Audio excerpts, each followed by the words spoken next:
Hey lovelies, welcome back to my channel. In today's video, we're going to be discussing why we quit cable, finally, we took the leap, and how exactly we are surviving.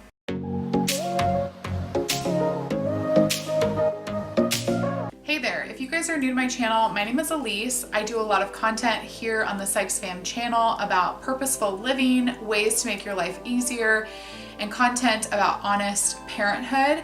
In today's video, like I said earlier, we are going to be discussing why we took the leap to finally quit cable, and then give you guys step-by-step instructions on how we're still watching our favorite shows and how basically we're surviving without cable. If you guys are new to my channel, I'd love to have you subscribe by hitting that red button down below before you guys leave. And don't forget to give this video a thumbs up if you guys are excited to hear how maybe you can finally quit cable too. Let us finally get into the video. Okay, so the first thing I want to discuss with you guys, I made myself a little cheat sheet so I could remember like exactly everything we've done, why we disconnected cable, when we did it, all of those things. The first thing I'm going to talk about with you guys is why we quit. And so we've been, if you guys are new to my channel, again, we are new homeowners. I guess you could still consider us new homeowners. We purchased this home we're in currently about 5 months ago, and we've been living here ever since. And when we made that switch from our last place, which is where we were renting, to this place now that we're owning, we decided, isn't that when we decided?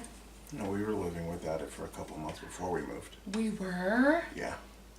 Ooh, I didn't remember that. So apparently a couple months before we even moved, we decided to take the leap finally and quit cable. One of the biggest pieces of why we quit, and I think would be the biggest piece, is because it's so dang expensive, right? Yeah.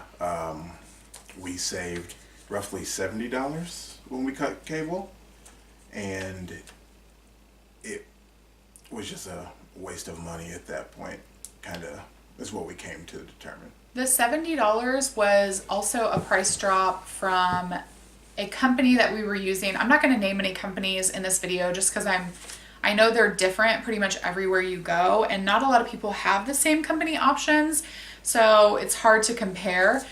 But the company that we were with was kind of like the lower end option for our area. Like, we had already gone to the lowest price cable company.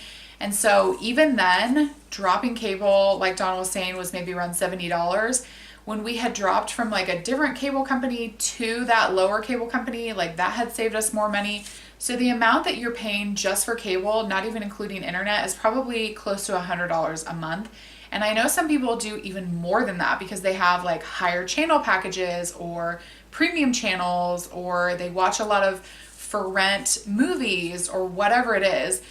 Your cable bill is more than likely like sky high. So ultimately that was the number one reason. The way that I kind of thought about it was, if we're paying, say just use like $100 a month, over a year's span of time, that is $1,200, which if you kind of make a small sacrifice of quitting cable or whatever it is, you could then think of other alternative ways to put that cash to use. So if you think about it in that big picture, I know a lot of people think, oh, it's just a couple $100s a month. But if you think about it with the big picture, it is easily over $1,000 a year. So, and what exactly are you paying for? The convenience, we've decided. So the second reason why we quit cable was more on my end. I definitely would say for a reason, and I just felt like it was becoming a time suck. Like, we had, not only do we have cable, but we also had a DVR. If you have cable, DVR is life. And I would DVR all of my favorite shows, and I had constantly stuff piling up on my DVR. Not only was it like, oh, I want to watch this show, but it was almost like an obligation. It was turning into this chore. Like, every night I have to go in and I have to watch one show from my DVR so I can get through my shows. And once I kind of realized I was in that mindset, I was like, what the actual beep? Yeah, I mean, we had individual shows. There were shows we watched together, so there was a lot of time that we were trying to find to fit in watching these things. Yeah, it was specifically like for me, again, I'll just reiterate, it felt like a chore. Like I had to get through these shows because that was another thing on my to-do list. And it wasn't even because I like really wanted to see the show. So once I was understanding that I was in that mindset, I tried to back off a little bit. I was like, okay, what shows are my absolute must watches? And I started cutting out like just random shows that I didn't really care for, but for whatever reason, I felt like I was obligated to watch them. Whether it was a popular show or whether it was because I had watched it for so many years and I just wanted to keep giving it a chance, I drastically cut out how many shows I was watching, and I still, after a couple months, felt like it was still a huge time suck. And I think what made me really notice that is when I started doing more work here on social media. So that was about a year ago now. And I just felt like I knew that time was so precious and I was wasting it on things that didn't bring me any sort of anything. After several months of talking with Donald, we finally cut it. So maybe you can talk about why you didn't want to cut cable, because I'm sure your reasons are really similar to a lot of people who may be watching. I mean, I would say from a different perspective of a time suck, I use it as a way to wind down or kind of not use my brain and just kind of watch TV and zone out. But the more that happened in conflicting with the vision that you had, it kind of opened my eyes to maybe my way of thinking was a bit flawed. I definitely think that I agree. Like TV is totally fine as a way, I think, in my opinion, to use as like a self-care time. But what we were noticing is it was like we'd sit down and have dinner and then we'd never get back up and do anything else the rest of the night. It was just every single night, night after night after night, our entire night was cable basically. So it's when it gets to the point where you are doing maybe more than self-care. It's just like you're a zombie basically in front of the TV. I mean, Netflix puts the "Are you still watching?" there for a reason, because we were just, sunken into the couch. Yeah. Trying to quickly. Some shows we could even kind of fast forward through parts that we knew were boring to get through the show. Yes. To get to a new show. It sounds like an addict. Well, it was. We were addicted to TV. Yeah, I would say slightly addicted, but for me, it was on the way that I looked at it was like a chore. I'll just say that again. Like it felt like I had to do it. It was a chore. I just had to get through it. And it was like, why are you doing that? Do you have any other reasons as to why you were hesitant to quit cable? I would say, just kind of from the outside looking in, it was going to be difficult to find a way to watch all the sports that I normally watch. And people have different reasons for wanting to cut cable. Some people think that they can cut cable and then replace it with other things to basically get back to where they were with cable, and they end up spending just as much money as they were spending on cable, like buying all these different ways to watch TV. So I kind of didn't think that it would be cost effective if we were trying to replace it with something different. I think ultimately all of that could be broadly described as convenience, because cable is convenient, because somebody comes, they hook it up, you have hundreds of channels, most of them you don't watch, you set up your DVR, you can set it up to turn the TV on and play immediately. You don't have to go get a device that's different or out of the norm, and you don't have to load an app, or you don't have to do whatever. Ultimately, it's just so convenient, and that is what you're paying for.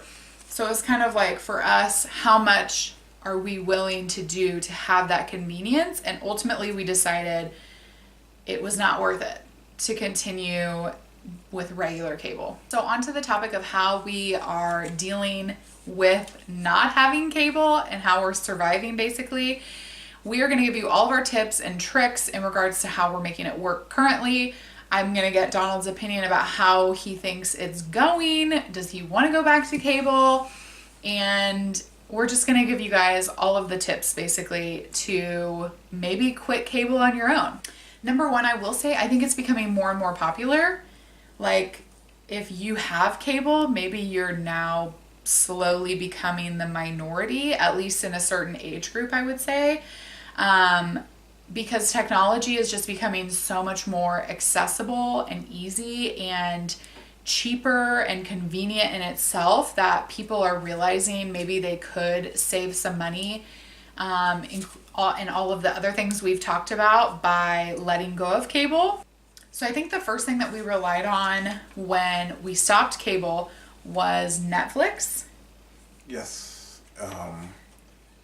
There are quite a few shows on Netflix that we watched that were, I guess, Netflix originals or shows that were on networks that we used to watch. So we dove into Netflix pretty hard. I would say Netflix has older material. I don't think Netflix is the place where you can get like the latest and greatest, most popular cable shows. They do have their own like originals. So they have original series, they have original movies, I'm pretty sure. So they do have their own option in that. But overall, I would say it has dated information on it. So if you have shows that came out a couple years ago or a year ago or whatever, and you wanted to catch up on it, then Netflix is definitely going to help you out in that manner. Possibly, not all the time, but more than likely.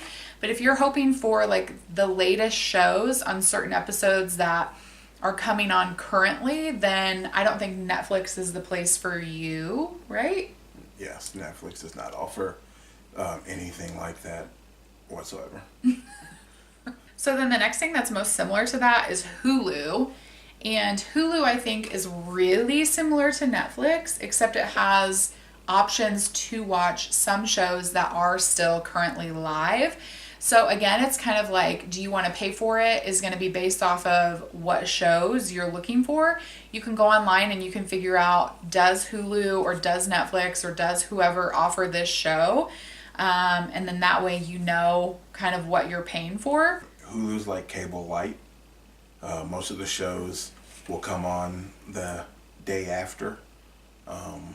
They too, like Netflix, have their own original programming, original movies, but they do carry more, I guess I would say, updated content. So then the third thing that we've used is Amazon Prime. We do have Amazon Prime subscription. Wait, is the TV called something else? No, it's Amazon Prime Video. Oh, it's Amazon Prime Video. So you can access it as a Prime subscriber.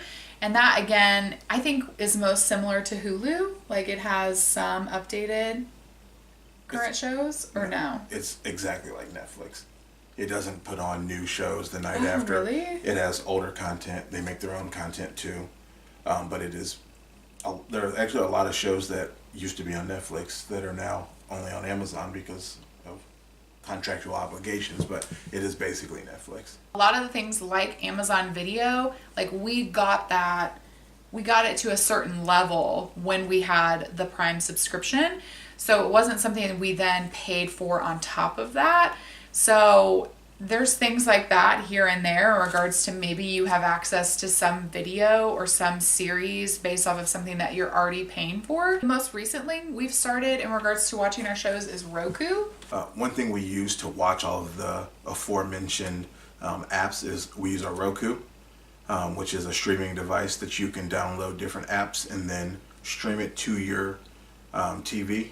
They have a ton of different apps. There's a lot of free TV and free movie apps, but the main ones that we do use on the Roku are the Amazon, the Netflix, and the Hulu. So then with the Roku, you can also download the specific network apps as well. So things like Bravo, NBC, anything that you can imagine that has an app for their series or their shows or their movies, you can download it to the Roku, and then you're able to access that information from the Roku, which then plays it onto your TV. So I like the Roku in a sense of it kind of brings together everything in one place.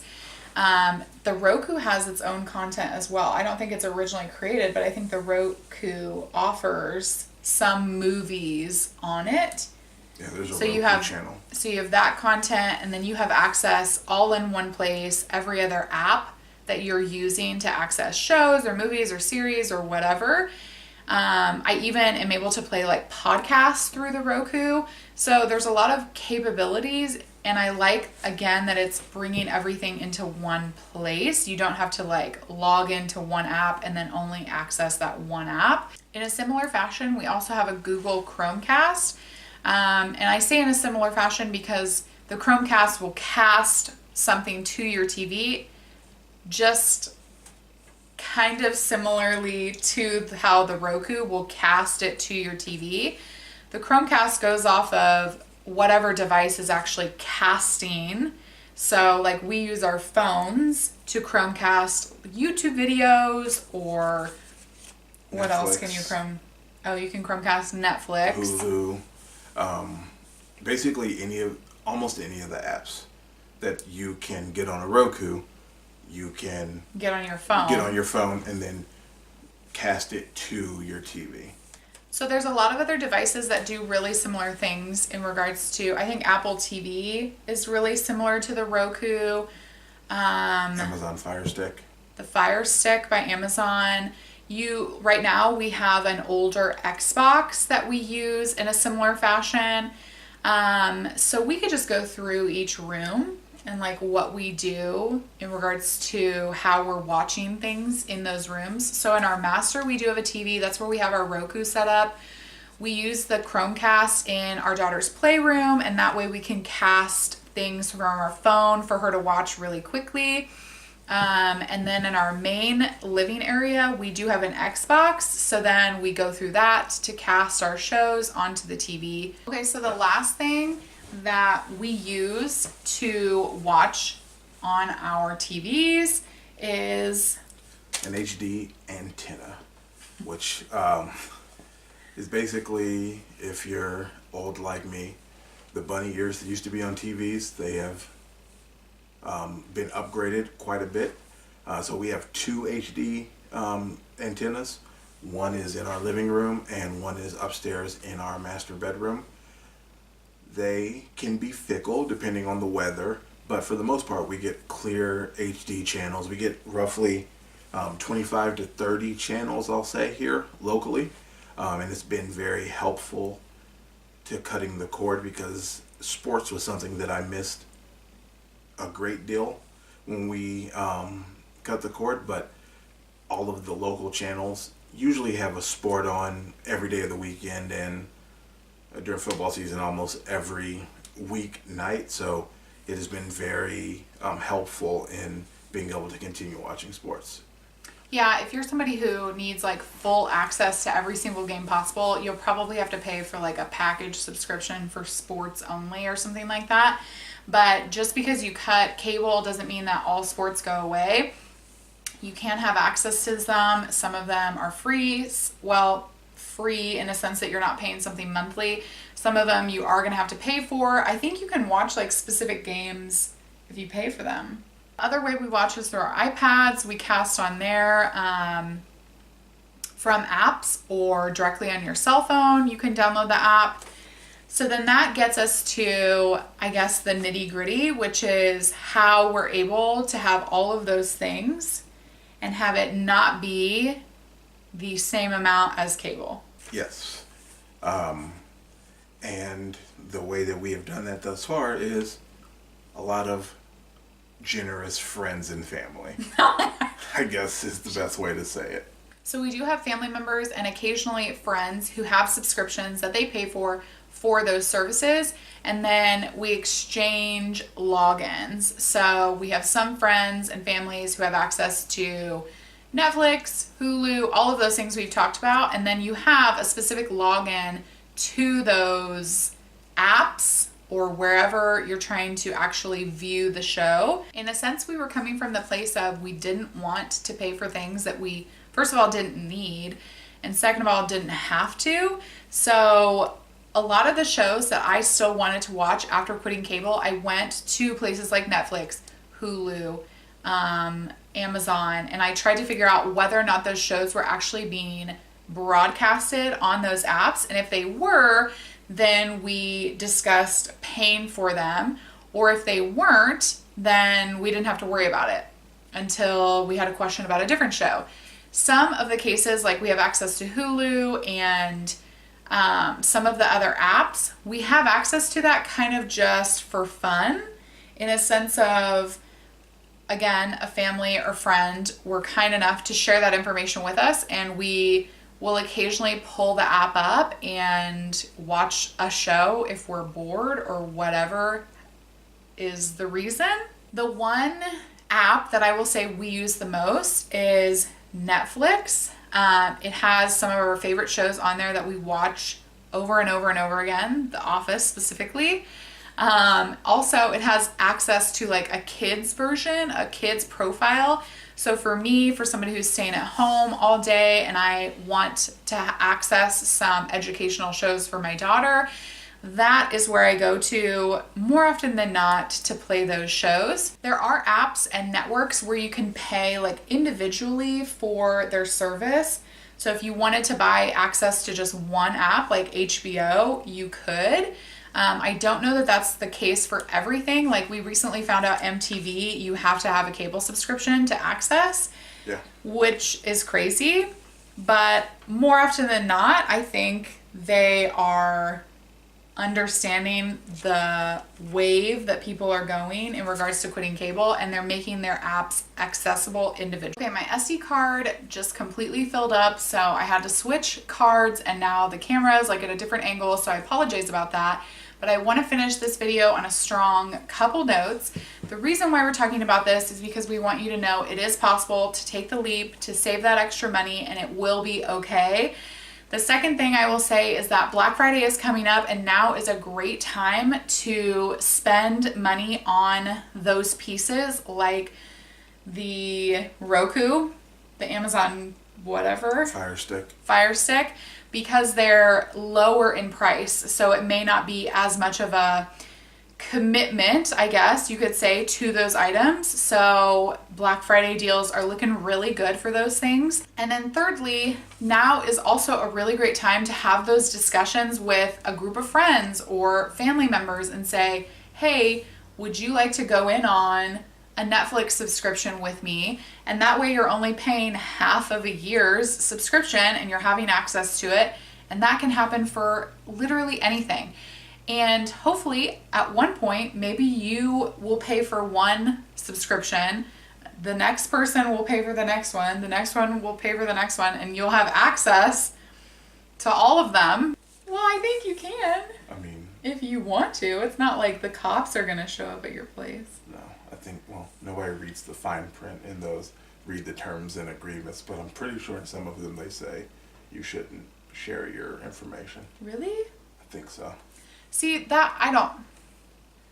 The reason I think that is okay is because what if, like, I'm paying for Netflix and say I give Jim, Joe, Bob access to it and he's watching it at his place. Like, what if I wanted to give him access to it because what if I'm going to be at my friend's house whenever and I want to be able to access it then? That rationally makes sense. And specifically, Netflix knows 100% that 40% of their users are not the people paying for the Netflix. Well, how do you, in a sense, you are paying for it. In a sense, because say I'm paying like $7.99 for Netflix and somebody else is paying $7.99 for this. Just because all my money is going to Netflix doesn't mean that we didn't all like pot the money and then each individually laid out $1 for each app. You know what I mean? Yeah, they don't know that, but... Because that's what we did. We all got together around a round table and we each put down $1. We drew names and each person got a different app to pay for, and... Yeah. Also, it makes it a great time to, like, think of gift ideas. So if you do want somebody's access to Netflix, maybe give them a gift card this Christmas for $50 or whatever. So ultimately, to bring this video kind of to a close, it's all about deciding what's a priority for you. Are you gonna make it a priority to figure out ways to cut cable so that you can have that extra money but also access to a few of your favorite shows? Or are you somebody that straight up just needs the convenience? And if that is you, that is totally fine. I totally get that point of perspective. You just kind of have to decide what you want to do. And I hope that this video helps you guys make the decision. If you guys are wanting to cut cable, I know for us it was like something we thought about for a really long time, and we were straight up like scared to do it for some reason. Like, we were afraid to let go of the convenience. We were afraid that if we didn't have access to all of our shows, our life would be so crazy. But like, on the other side of things, I would never go back. I don't know about Donald. What do you think? How is our situation? If money wasn't an object, I would get every cable channel possible again. Yeah, and I think for me, it was like a huge dependence on being a time suck. So if you guys needed that kick to hear it described that way, I hope that this video has been helpful. Don't forget to subscribe if you haven't already down below. Give this video a thumbs up, and I will see you guys in my next video. I hope you guys have an amazing Thanksgiving. Bye, guys.